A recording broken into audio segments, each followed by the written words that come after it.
Hi there, I'm Matt Donnelly from RotoBaller, and officially we are on the bye week apocalypse here. Week number 7 of the 2023 NFL season.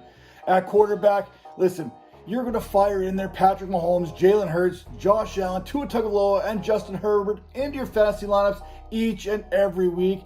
But after that, who knows what it's going to be, and that is exactly why I am here. But before we do it this week, I have a couple public service announcements. First, remember, anything can happen between now and Sunday's matchups. We are recording here on Monday night, so plenty can happen in the kickoff. So make sure you're heading over to the Discord channel here on RotoBaller here, where we have experts answering all your start and sit questions all the way up to Sunday's kickoffs. Second, we are officially at that point of the 2023 schedule where bye weeks are going to factor into your fantasy lineups. This week we have 6 different teams on a bye, and those teams include the Carolina Panthers, the Cincinnati Bengals, the Dallas Cowboys, the Houston Texans, the New York Jets, and the Tennessee Titans. Basically, that means if you have Joe Burrow, Dak Prescott, CJ Stroud, or Bryce Young, you're going to need to find yourself another option. Of note, Trevor Lawrence had an MRI on his knee, and he's considered, like the rest of us, to be day by day. But that is very concerning right now, heading into a Thursday night contest on that short turnaround, and that's going to cause plenty of red flags for fantasy managers, and it should. We also have quarterbacks here that are also dealing with other ailments, such as Jimmy Garoppolo dealing with that back. He exited Sunday's contest. He did not return. He was shipped off to the hospital in an ambulance. Justin Fields, he's doubtful after his MRI showed some damage on that dislocated thumb, which could leave us with a Tyson Bagent versus Aiden O'Connell matchup this Sunday. We also have to look into the loss of Ryan Tannehill a couple weeks down the road. But the good news is, it looks like Deshaun Watson is going to return here in week number 7. So for week number 7, here are my must-start and must-sit players at the quarterback position who are more than just a bye week replacement. And after all, we have plenty of replacements that we need to be looking at. Number 1, it's Matthew Stafford of the Los Angeles Rams taking on the Pittsburgh Steelers. And it's not like the Steelers have been bad when it comes to defending opposing quarterbacks. They just haven't been great. They are allowing 15.53 fantasy points per game. And Stafford, he has thrown for 1,677 yards while averaging 7.4 yards per attempt in his 6 contests. When you have the kind of balance that this Rams team has, it's hard to game plan around. Now, saying that, Kieran Williams looks like he's going to miss this contest with that sprained ankle, and we'll talk about that later on in the starts and sits at the running back position. But he still has Cooper Kupp, Puka Nacua, Tyler Higbee, so there's still plenty of options for Matthew Stafford to kind of work in there. Now, Puka Nacua basically on any other team would be a true number 1 wide receiver in this league, so it doesn't hurt between him and Cooper Kupp that Matthew Stafford is averaging 270 yards per game. Meanwhile, the Steelers on the flip side of the equation, they're allowing almost like 270 yards per game, and that's going to be a nice fantasy floor for Stafford. Number 2 on my must-start list at the quarterback position is Jordan Love going up against the Denver Broncos. Listen, if you are going against the Denver Broncos, there's a good chance you are going to make this list. Whether that's a quarterback, running back, wide receiver, tight end, even if you're the starting water boy going against this Denver Broncos team, I'm probably going to put you on my must-start list. Why do you ask? How about the Broncos are allowing opposing signal callers to hang about 20.85 fantasy points per game? That is the second most in the NFL. Denver has also allowed the most passing yards, 1,715, passing touchdowns, 14, while forcing only 4 interceptions to date. This is the type of matchup that Love desperately needed after coming off a bye week, and the last time that we saw Love, he threw for just 182 yards and 3 picks against the Las Vegas Raiders.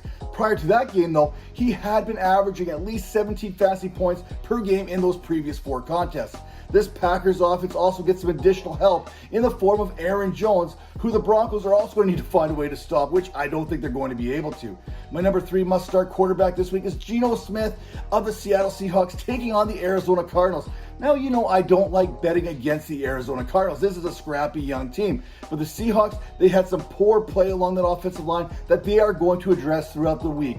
And Seattle, they basically let Gino Smith take a beating for them, and yet he still, somehow he threw for 300 yards and completed 27 passes along the way. This week, Smith and company go from facing the 10th best defense at limiting quarterbacks in fantasy to facing a Cardinals team that is allowing the 5th most fantasy points to the position. Arizona has allowed just under 1,600 passing yards and 9 touchdowns, which works out to about 19.69 fantasy points per game. If the Seahawks can find a way to have more success in the red zone, remember they were 1 for 5 last week, then Smith is going to be a major reason why. Now, turning my attention to the quarterback sits, I mean, we're at the point of the season that with 6 teams on the bye and all these injuries, you really can't afford to sit anybody. But I am going to tell you, you need to temper your expectations when it comes to Detroit Lions quarterback Jared Goff versus this Baltimore Ravens defense. I really did not want to put Goff on this list. His 29 passes for more than 20 yards, that leads all quarterbacks this season. I believe it's Tua Tagovailoa and CJ Stroud. They're the next closest quarterbacks with 25 such passes apiece. Chances are, with the bye weeks blues kicking in and these injuries mounting up, you're going to be starting Jared Goff.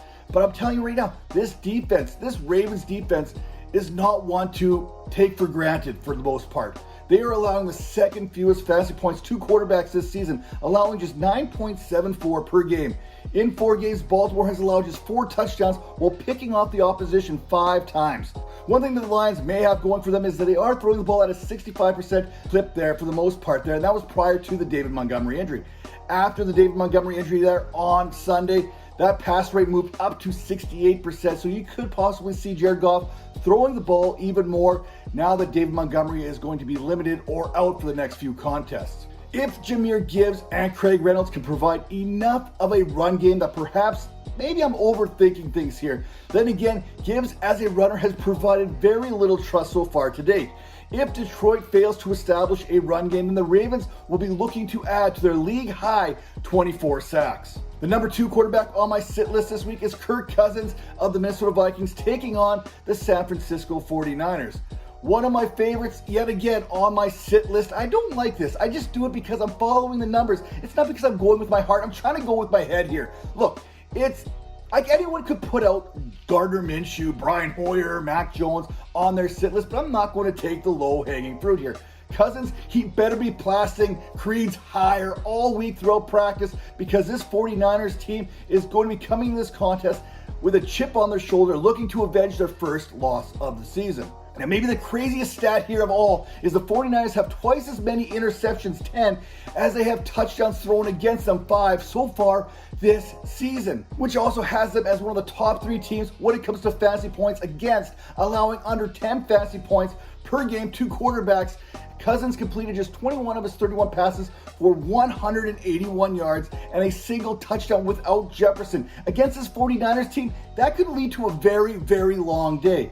Another quarterback that I'm sitting is going to be Trevor Lawrence versus the Saints. With a short turnaround this week playing the Saints on Thursday Night Football, I have many concerns when it comes to putting Lawrence into my starting lineup. In fact, I had concerns about putting Trevor Lawrence in my lineup before that knee injury. First, it's not like he's been producing at a quarterback 1 type number. In fact, he is QB 20 this season when looking on average production per game, and now he's dealing with that knee injury. And second, New Orleans have allowed the 2nd fewest fantasy points to quarterbacks this season. They're allowing just 12.76 throughout the season, and they've got nearly as many interceptions, 7, as touchdowns allowed, 8. And now, it's no guarantee that Lawrence is going to play this week. In fact, we are hearing rumors recently that he is trending towards being out this contest, this Thursday night primetime game. Maybe we get to see CJ Beathard and possibly even Nathan O'Rourke. If you remember him, he had some big-time potential there throughout the preseason. Once again, my starts and sits blitz at the quarterback position. You're starting Matthew Stafford versus Pittsburgh. Last 3 games, the Steelers are allowing 271 yards per game. Stafford averages 280 yards per game. You do the math. Second, Jordan Love versus the Denver Broncos team that is allowing more yards and touchdowns to quarterbacks this season than anyone else in the league, and Love gets Aaron Jones back this week.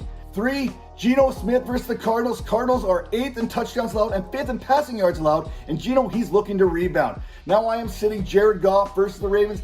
I don't like it, but Baltimore has allowed the 2nd fewest fantasy points to quarterbacks, and they lead the league in sacks. 2, I'm sitting Kirk Cousins here against San Francisco. The 49ers have a higher interception number than a passing touchdown number allowed. That's not good for Cousins. 3, Trevor Lawrence versus New Orleans. Orleans is a top 6 in fantasy points allowed. Lawrence has struggled in 2023 and is now dealing with a knee injury on a short turnaround. No thank you. One thing to be thankful for is RotoBaller here on the YouTube channel, so make sure you hit that like button, hit that subscribe button for plenty more fantasy analysis.